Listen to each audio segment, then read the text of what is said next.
გამარჯობათ მეგობრებო, მოკლედ დღეს მე მომიწია კომიტეტის წაყვანა და მე მგონი გვაქვს ქორუმი და შეგვიძლია დავიწყოთ სხდომა. დღის წესრიგი გვაქვს ესეთი.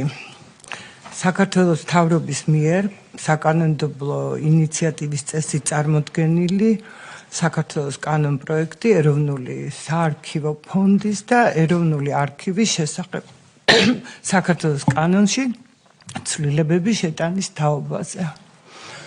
მომხსენებელი დღეს გვეყოლება განათლების მეცნიერების და ახალგაზრდობის მინისტრის მოადგილე ზვიად გაბისონია და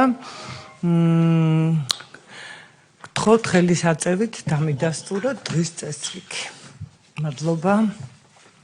ეხლა მომხსენებელს ვთხოვთ წარმოადგინოთ საკითხი. მოგეხსენებათ, რომ საქართველოს მთავრობის გადაწყვეტილებით 2026 წლის 1 იანვრიდან იცვლება საკურატორო სამინისტრო, ანუ კონტროლის განმახორციელებელი სამინისტრო.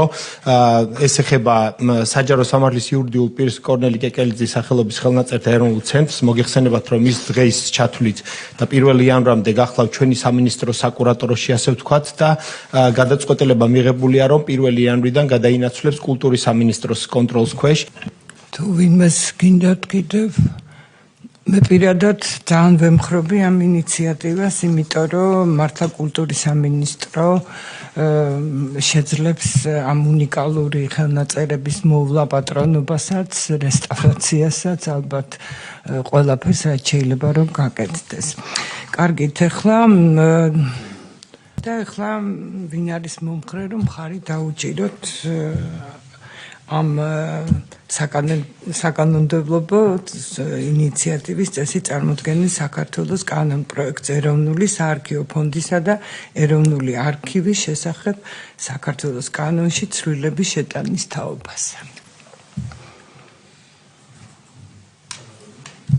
პირველი მოსმენით. კარგი, ძალიან დიდი მადლობა.